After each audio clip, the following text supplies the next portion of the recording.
Diálogos musicales con Gustavo Yepes.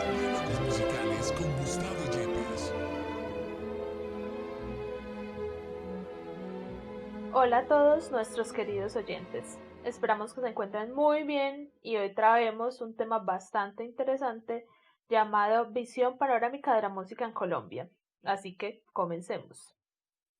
Tenemos que considerar históricamente el asunto, empezando por la conquista y la colonia, y desde luego mirando que antes de ese hecho histórico de la conquista española, pues había evidentemente una música indígena en nuestro territorio, y que más tarde, después de que llega la conquista y la colonia, vienen también los esclavos africanos y con ellos su música y su cultura.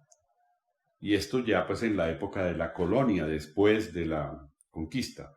¿Qué nos queda? Muchísima organología, es decir, conocimiento de los instrumentos que ellos nos legaron. Y fuera de eso, las huellas que la música tanto indígena como africana dejaron en el repertorio de los villancicos coloniales. Primero, villancicos es la música de la villa, no necesariamente música religiosa. Y en la música de tradición oral y popular hasta hoy, los géneros que conocemos en las diferentes regiones colombianas. Entonces, esos rasgos rítmicos y melódicos que ellos tenían originalmente en cada una de esas culturas quedaron en esa música durante todo este tiempo hasta ahora.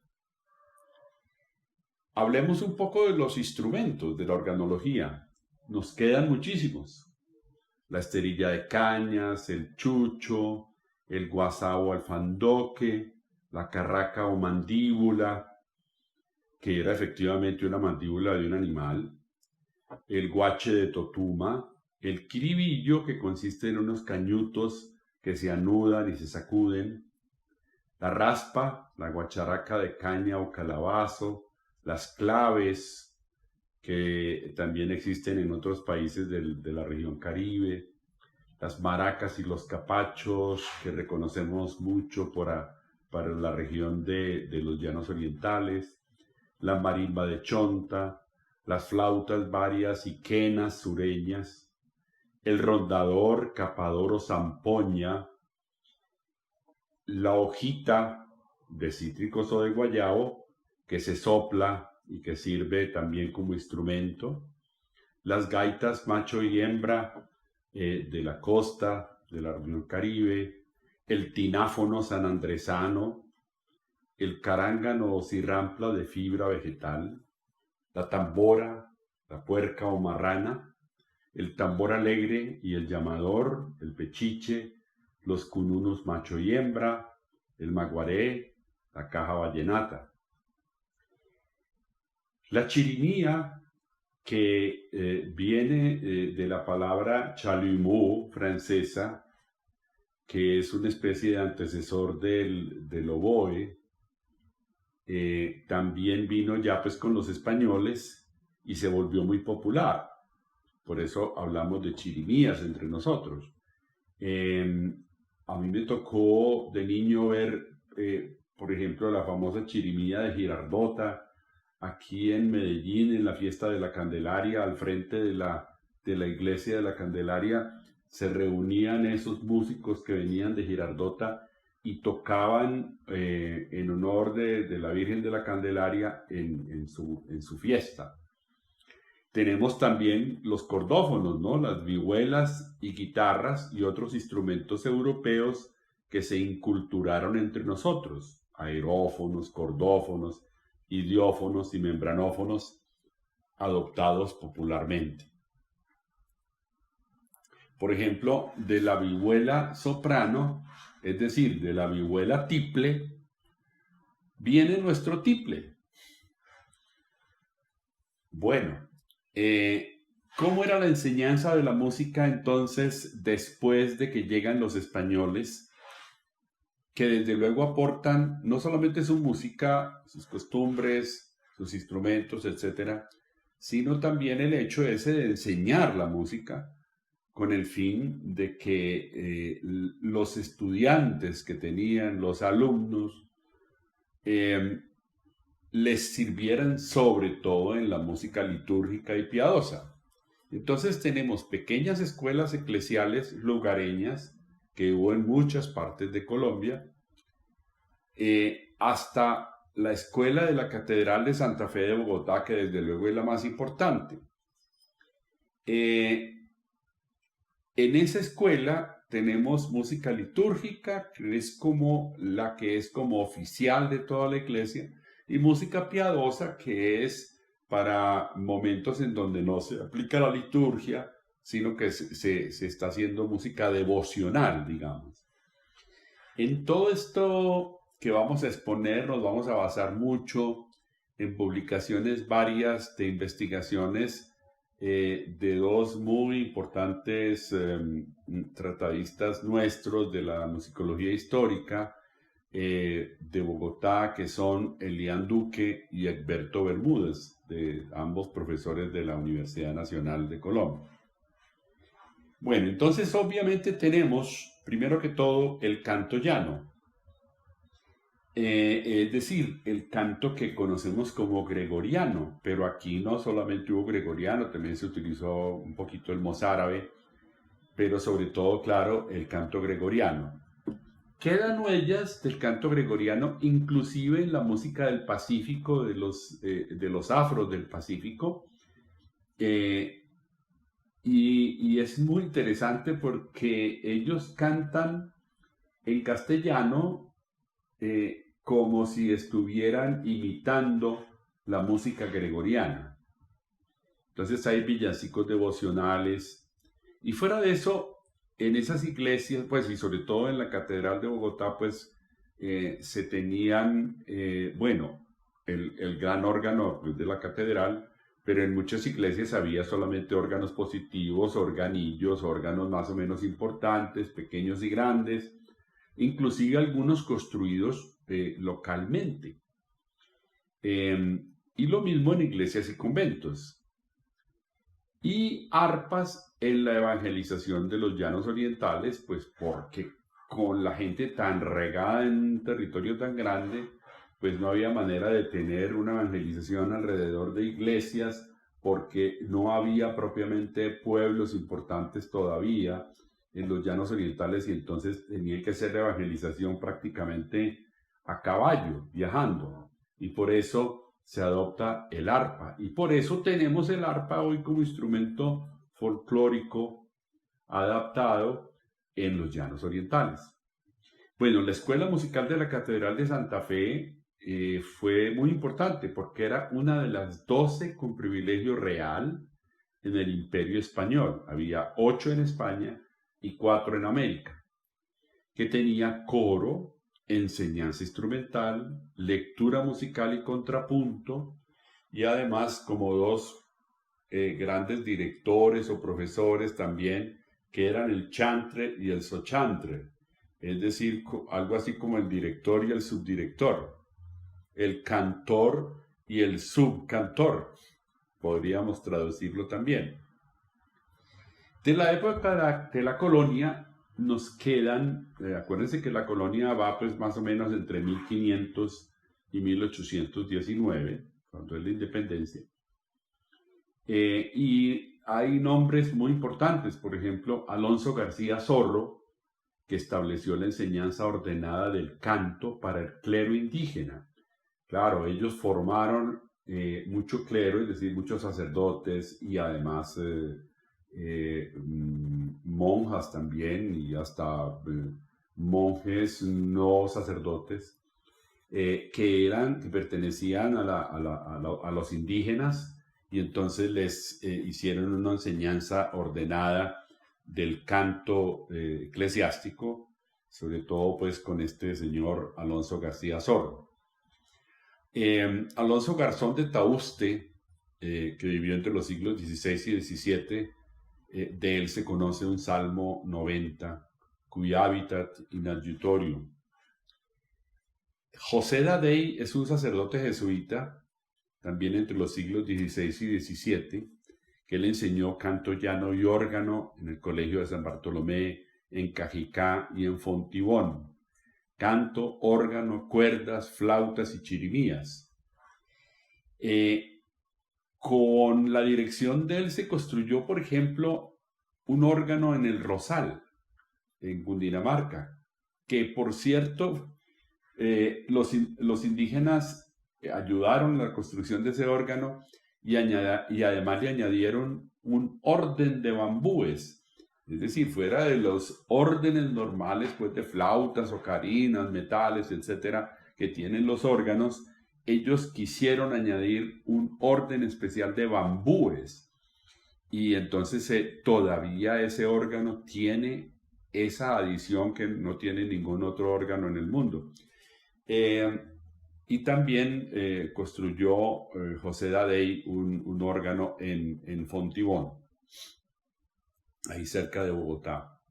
La escritura que hallamos de estos compositores muchas veces es de tablatura, que es en el programa que hicimos sobre la escritura musical, hablamos de esa escritura de tablatura, que es una manera de consignar la música que hace relación al instrumento de cuerdas y, digamos, dónde se ponen los dedos para obtener esas notas. Eso es lo que llamamos la escritura de tablatura.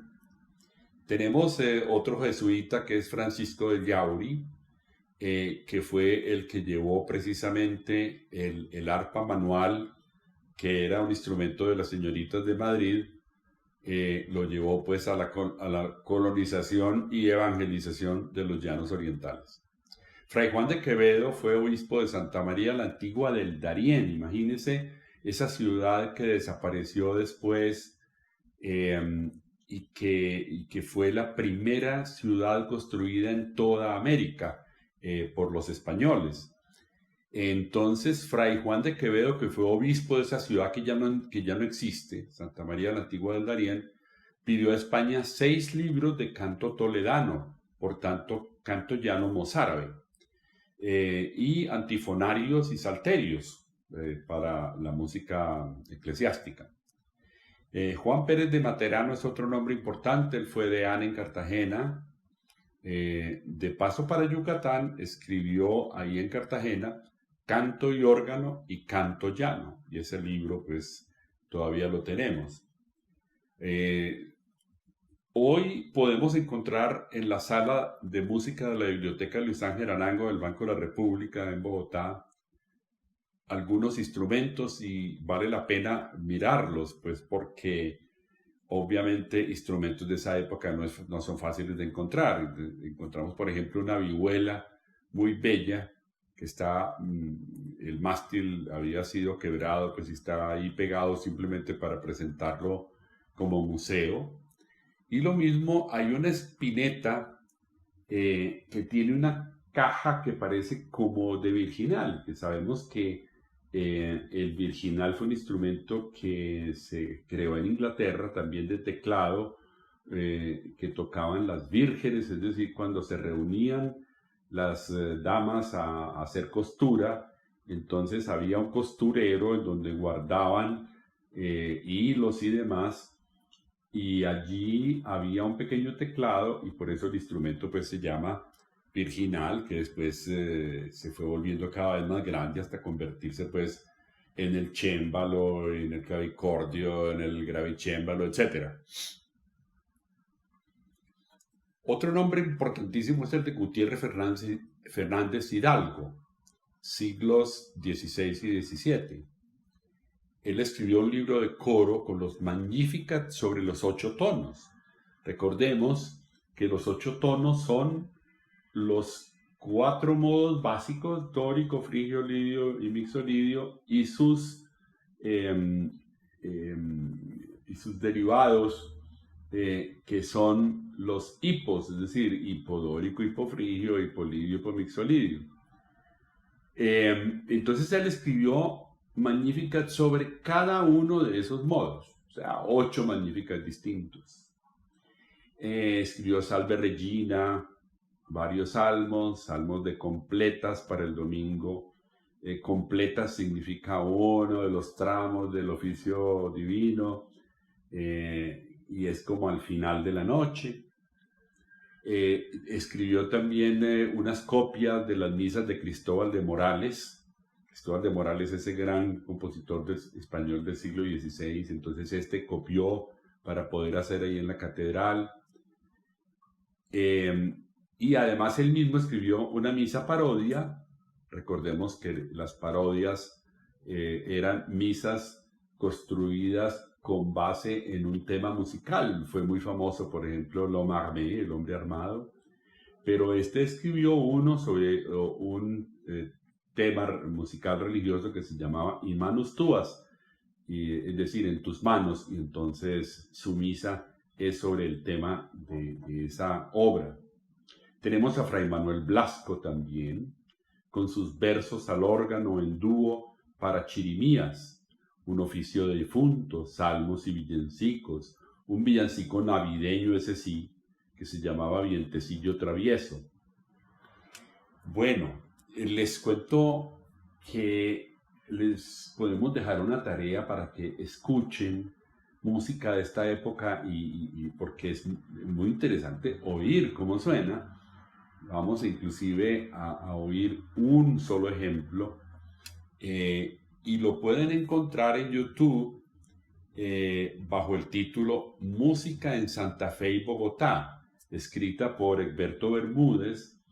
Y este maravilloso libro de la música de la colonia y un poquito también después de la colonia,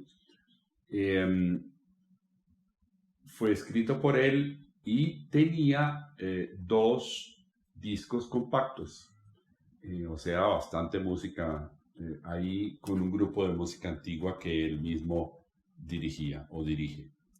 Escuchemos este ejemplo.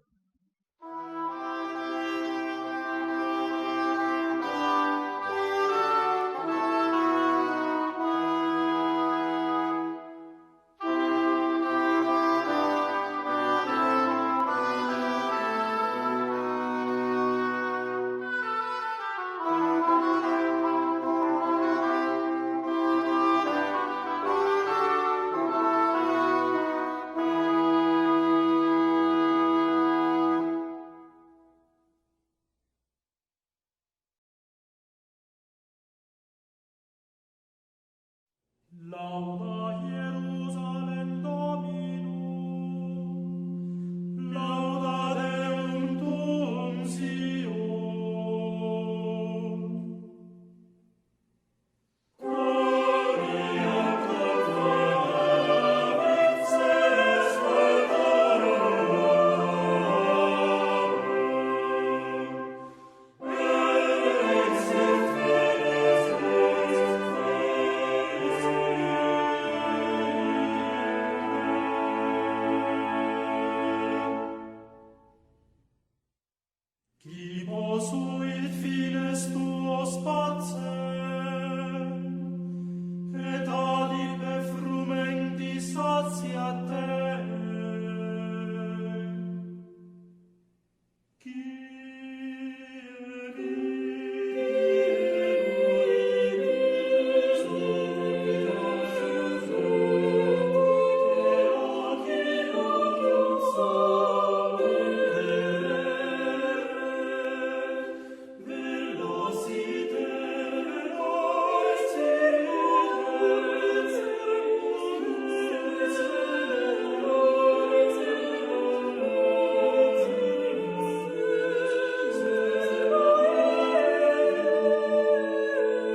Spiritus eius et fluent atque.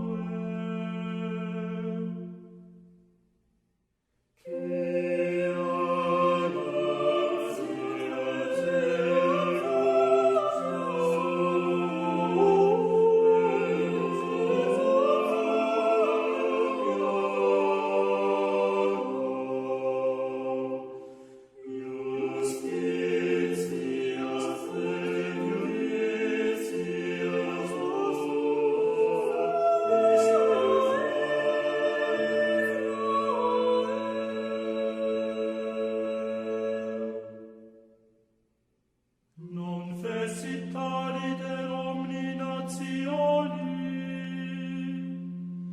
et iudicia sua non manifestavit eis.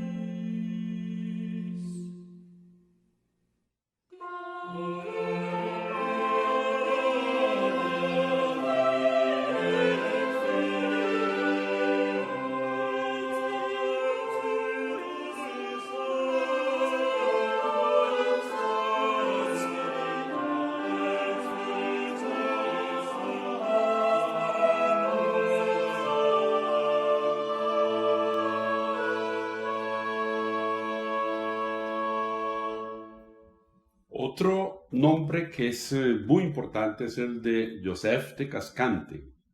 Era sacerdote, estaba dedicado a la música piadosa y algunas obras de ese estilo son Salve Regina, letra a Nuestra Señora del Topo, que es una imagen de la Virgen que todavía tiene un animalito, un topo, y todavía existe y es venerada pues en Bogotá.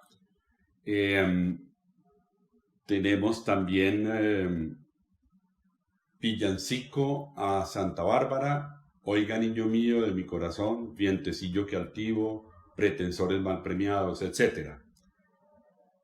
De él conocemos sobre todo por el archivo musical Cascante de la Catedral de Santa Fe de Bogotá, una obra que debemos a Elian Duque y al maestro Luis Antonio Escobar.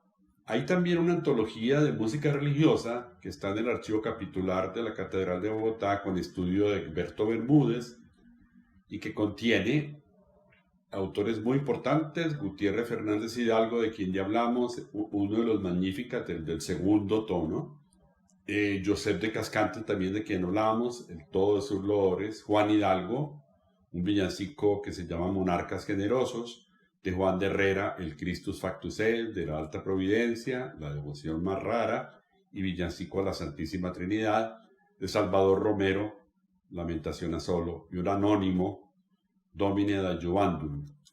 Hay también 3 misas de Juan de Herrera, que fueron editadas en Caracas por la Fundación Vicente Emilio Sojo y Colcultura de Colombia.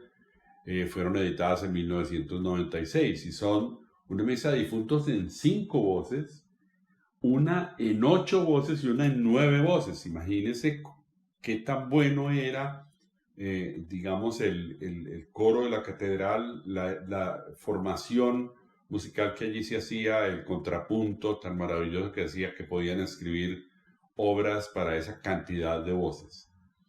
De Salvador Romero también, presbítero, Lamentaciones de Jeremías, de Mateo Melfi, un violinista. Este es un punto muy importante, porque comienzan a llegar gentes diferentes a los españoles.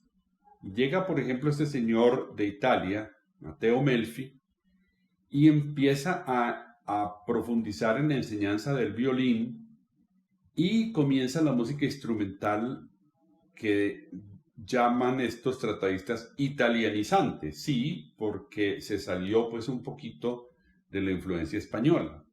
Y comienza la música orquestal. Entonces tenemos a Casimiro de Lugo, por ejemplo, que estrena en Santa Fe 2 sinfonías, una de Johann Christian Canavich y otra de Michael Haydn. Y es algo tan interesante porque se hace música de orquesta incluso antes que en la misma España.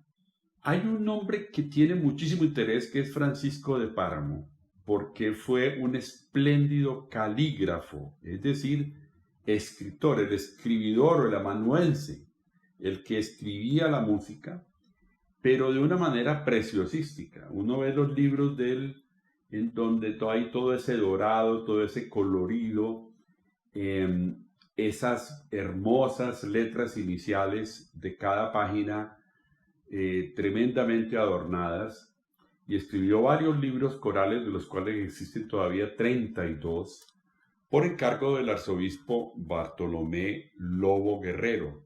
Entonces, Francisco de Páramo es también un nombre que no debemos olvidar en la historia de la música en Colombia, por esa hermosura de escritura que tenía.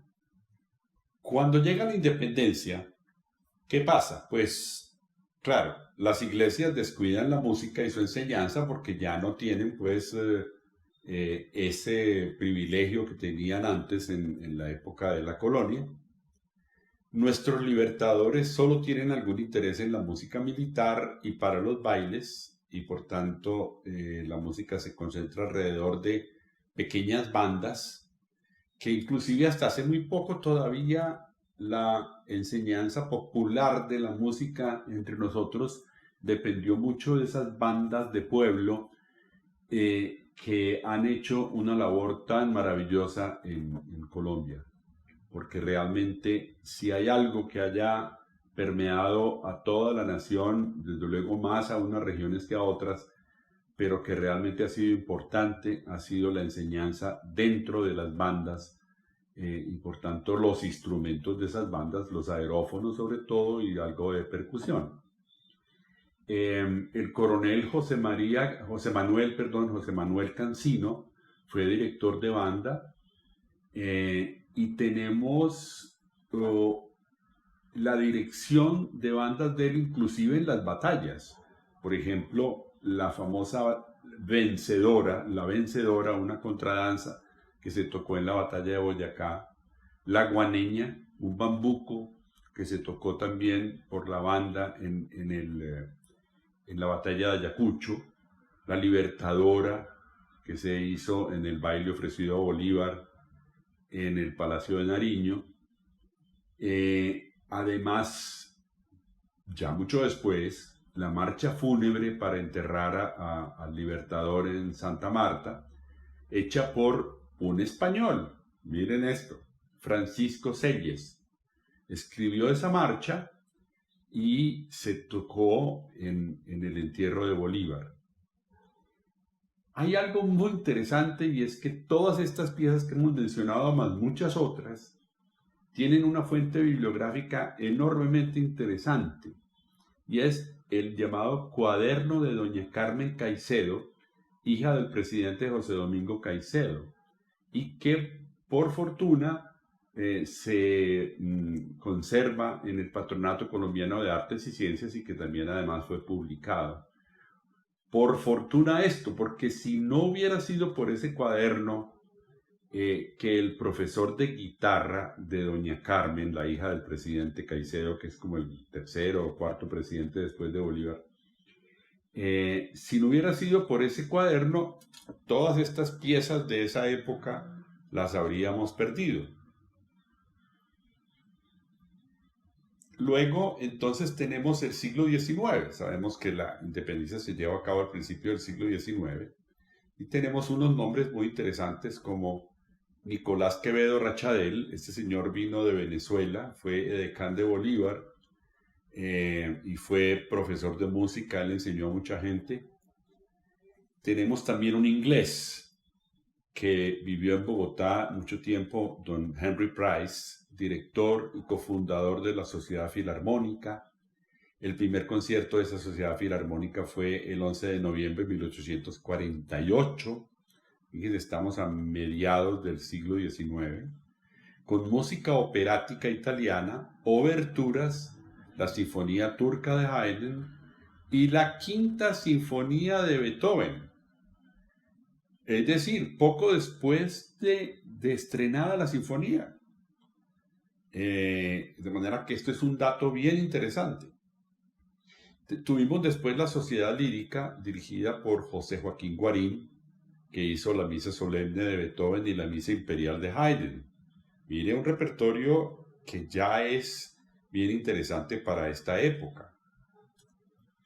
Tenemos también la Unión Musical, un grupo de filarmónico, digamos, dirigido por Manuel María Párraga y por Alejandro Linding. Esto desde 1858. La Sociedad Filarmónica, dirigida por Pedro Bisoni. José Joaquín Guarín fue discípulo de Mateo Schiacchi y Llobet, un catalán. Y ese señor escribió obertura de concierto, caprichos, oficio del Sagrado Corazón, trisagio, Santísimo Sacramento, lamentaciones, la canción nacional, un oficio de difuntos. Luego está el famoso Chapín, porque tenía un problema en una pierna que tenía torcida, y entonces lo llamaban el Chapín. Julio Quevedo Arbelo, que fue profesor de la Academia Nacional de Música y organista de la catedral. Escribió la Misa Negra, la Misa Azul, la Misa de Táriba, Te Deum a cuatro voces, Marcha Fúnebre, en fin, muchas, y una contradanza que todavía tocan las estudiantinas, y en fin, que se llama La Ilusión, como de música pues andina colombiana. De manera que Julio Quevedo fue un músico bien importante. Hay una cosa simpática y es un aviso que aparece en la prensa en esa época, estamos hablando de la mitad del siglo XIX, y aparece en la prensa un aviso que dice: Joaquín Guarín tiene el gusto de avisar al público, y particularmente a las señoritas aficionadas al piano, que ha recibido un surtido de piezas de música para este instrumento escogidas en Europa por un profesor de crédito. Fantasías brillantes de Hertz, de Thalberg, de Döhler, de Moscheles, variaciones fáciles por Meyer y por Hünten, valses al estilo americano y español, óperas completas, Los Puritanos, Don Pascual y otras personas, y de otras obras, pues otras óperas. Y dice que las venden en el almacén del señor Maldonado, en la calle del Rosario, frente a la Puerta Falsa de Santo Domingo. Miren que un aviso como este tiene una importancia grande porque sabemos así, o recordamos, cómo en las casas más importantes las señoritas son aficionadas al piano y entonces ellas tienen inclusive más oportunidad que los hombres de aprender algo de música porque al menos les dan lecciones de piano. Bueno, otros músicos muy importantes son José María Ponce de León. Este señor compuso 2 óperas. O sea, en Colombia se escribieron 2 óperas en una época en que en el resto de países de Latinoamérica todavía no se componía ópera. Esto es importante. Esas 2 óperas se llamaron Esther y Florinda y tenían libretos de Manuel Briceño y de Rafael Pombo, nuestro muy conocido poeta. Ponce de León se fue a estudiar en el Conservatorio de París y estudió nadie menos que con Charles Gounod y con Ambroise Thomas. Escribió también muchas obras como Himno a la Paz, Sinfonías sobre temas colombianos, una misa de Requiem. El señor George Price, fundador de la Academia Nacional de Música, con una minúscula ayuda del presidente Rafael Núñez, es decir, puso más plata él que el presidente, y fue un director de orquesta importante. Andrés Martínez Montoya, que fue discípulo de Honorio Alarcón en piano y de Augusto Azzali en armonía y contrapunto. Honorio Alarcón era pues un samario y Augusto Azzali un italiano que vino como profesor, fue organista de la catedral, él inclusive también estuvo en Medellín, Augusto Azzali, con un conjunto de ópera. Martínez Montoya escribió Rapsodia Colombiana, Sinfonía Isabel, Fuga, Preludio para Orquesta, Torbellino Opus 18 para piano. El señor Manuel Conti, que murió en 1914, es también un italiano que se vino para Bogotá, fue condiscípulo de Pietro Mascagni, recuerdan, el autor de óperas, organizó bandas militares a fines del siglo XIX y fundó la Casa Conti con sus hermanos. Fue empresario y director operático. Yo no sé si todavía existe la Casa Conti en Bogotá, que es donde se vende sobre todo libros de música, pero fue toda una institución importante. Otro bien notable de esa época es el señor Santos Cifuentes, compositor y contrabajista que se casó con María Gutiérrez, laureada en piano. Él fundó las academias de música Santa Cecilia y Beethoven. Y muy conocido porque él escribió lo que parece ser el tratado de armonía más viejo compuesto o escrito por colombianos, Santos Cifuentes. Y escribió mucha música, sinfonías sobre aires tropicales, concierto para piano y orquesta, sonata para violín y piano, oberturas para orquesta, 5 operetas, una zarzuela que se llama La Celadora, etc. Tenemos también a Manuel María Párraga, muy conocido por un famoso bambuco en sol menor para piano. Puede haber sido perfectamente el primer bambuco que se escribiera en una partitura, aunque no podemos decirlo con seguridad porque también tenemos a Morales Pino escribiendo bambucos en la época. Honorio Alarcón ya lo habíamos mencionado, Samario, gran pianista, que estudió también en el Conservatorio de París con nada menos que Vincent Dandy y Georges Mathias. Y además estudió también en Leipzig, en Alemania, con Karl Reinecke y Jadassohn. Presbítero Carlos Umaña fue maestro de capilla de la catedral, escribió un himno con letra de Miguel Antonio Caro que se llama Himno Latino, escrito para coro, órgano y orquesta, y un cuento árabe para piano, estudios, valses.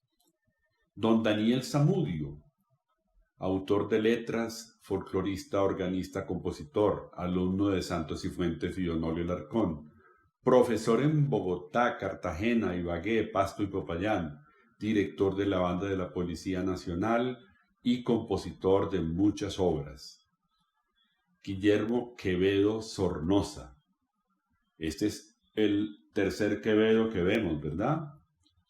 Esta era toda una familia, pues, musical. Guillermo Quevedo Sornosa. Fundó un centro musical en Zipaquirá, fue director del Conservatorio del Tolima, un compositor nacionalista. Escribió zarzuelas, una como Revelatorum, que inclusive no la llamó zarzuela, sino que la llamó un juguete musical. En esa época, estos señores, que eran sobre todo directores de banda, no escribían la partitura, sino que escribían como una versión para piano y escribían daticos encima de esa versión para piano y daticos de orquestación, de instrumentación, y entonces no quedaba partitura, y fuera de eso, pues las partes de orquesta muchas se perdían. De esta Revelatorum les cuento que yo mismo hice una transcripción y una parcial reorquestación entonces, que la hicimos en Bogotá con la Orquesta Sinfónica Nacional de esa época, la Orquesta Sinfónica de Colombia, como se llamaba en esa época. Bueno, además una fantasía orquestal sobre aires populares colombianos. A propósito de esa zarzuela o juguete cómico, se llama Revelatorum porque él ahí se burla del espiritismo, que era una verdadera moda en el siglo XIX. Mencionamos a Pedro Morales Pino, claro, que nació en Cartago, que estudió en la Academia Nacional de Música y fundó la famosísima Lira Colombiana. Escribió la Suite Patria, la fantasía sobre aires populares colombianos, un intermezzo, Brisas de los Andes, etc. Morales Pino alguna vez vino a Medellín con la lira colombiana y se reunieron con la lira antioqueña en una de las fincas que quedaba en esa época por aquí cerca del poblado e incluso tocaron juntos en algún concierto y deben haber pasado maravillosamente la lira antioqueña y la lira colombiana, que la lira antioqueña era dirigida por el maestro Gonzalo Vidal. Tenemos también a Carlos Umaña Santamaría, que escribió una reverie para violín y piano. Fíjense la influencia francesa. Este maestro escribió una pieza en Colombia con un nombre francés. El muy conocido Luis Antonio Calvo, Luis A. Calvo, santanderiano de Bochalema, y que murió en Agua de Dios, pues con la lepra, que escribió escenas pintorescas de Colombia, 4 famosísimos intermezzos para piano, piezas y canciones, una canción muy bella que se llama Cuando caigan las hojas. Luisa Calvo, claro, es uno de nuestros grandes compositores. Tenemos también a Jerónimo Velasco, caleño, que estudió en la Academia Nacional de Música con Honorio Alarcón. Ya hemos mencionado varias veces a este profesor Samario. Fue director de la Banda del Valle, pero también dirigió la Banda de Sevilla en España, o sea que debió haber sido un buen músico para que lo hubieran puesto a dirigir allá. Fue director operático en Bogotá y escribió una rapsodia que se llama Navidad Caucana. Teresa Tanco Cordobés, esta mujer tiene que haber sido una mujer muy interesante, muy buena música y que además una personalidad muy especial, porque en esa época irse sola a estudiar en el Conservatorio de París, donde le tocó como profesor señor Marmontel, es algo muy notable. Escribió una zarzuela que se llamaba Similia Similibus, con texto, pues con título en latín, como cosa simpática, con un texto de Carlos Sáenz Echeverría, y una polca que se llama L'aube, o sea, la aurora. Al fin y al cabo estudió en París, ¿no? En el siglo XX tenemos un enorme compositor, enormemente importante, que es Guillermo Uribe Holguín. Este señor nació en 1880 en Bogotá y murió en 1971. Yo quisiera contarles también una anécdota de mi vida que es muy linda, porque un día me fui con el coro que dirigía yo, que era el coro de la Universidad de Antioquia. Fuimos a un concurso en Bogotá. Cuando llegué al aeropuerto en Bogotá, me estaba esperando doña Elvira Restrepo de Durana, que en esa época dirigía, mejor dicho, no dirigía, sino que era como la presidenta de la Coral Santa Fe de Bogotá. Y me estaba esperando porque el maestro Uribe Holguín había muerto y no había conseguido quien le cantara en la misa, o sea que fuimos con el Club de Estudiantes Cantores de la Universidad de Antioquia a la iglesia donde estaban haciendo el funeral del maestro Uribe Holguín, y nos tocó cantar en ese funeral, algo que desde luego no puedo olvidar, porque el maestro Uribe Holguín es un importantísimo compositor colombiano, que estudió con Santos Cifuentes, con Narciso Garay, estudió violín también. Luego estudió en la Escola Cantorum de París, también con Vincent Dandy. Fue compañero de Erik Satie y de Turina. Escribió la ópera Furatena, la Sinfonía del Terruño, Bochica, 3 ballets criollos, Ceremonia Indígena, 2 conciertos para violín y orquesta, concierto a la antigua para piano, obras orquestales con textos poéticos de Rubén Darío, de Silva, de Guillermo Valencia, tal como el primer nocturno, por ejemplo, ese que comienza una noche toda llena de murmullos, etc. Esa la hizo el maestro Uribe Holguín, y alguna vez me tocó escucharla con la Orquesta Sinfónica de Colombia. Un himno para tenor, coro y orquesta, 6 cuartetos para cuerdas, 6 sonatas para violín y piano, 2 cuartetos para flauta para piano y cuerdas, divertimentos para varios instrumentos, y una obra muy importante para los pianistas que se llama Trozos en el Sentimiento Popular para piano. Son muchísimas piezas con mucho sentido nacionalista, como de música andina colombiana. Y algo muy importante como director de orquesta, con la Sociedad Sinfónica, pues, del Conservatorio, dirigió por primera vez en Colombia obras tan complejas para la época como obras de Glinka, de Rimsky-Korsakov, de Grieg, de Fauré, de Saint-Saëns y de Debussy. Sociedad de Conciertos del Conservatorio era la orquesta que él dirigía. Bueno, esta es la conclusión de nuestra primera parte de este tema, porque obviamente nos falta mucha tela por cortar y desde luego haremos una segunda etapa hablando también de la música, no solamente allá en Bogotá, sino también en otras ciudades del país. Bueno, muchísimas gracias, maestro, y a todos nuestros oyentes. Esperamos que nos sigan a través de nuestras redes sociales como Diálogos Musicales, porque ahí es donde publicamos cuáles serán nuestros próximos temas y cuándo será su estreno. Hasta pronto. Diálogos.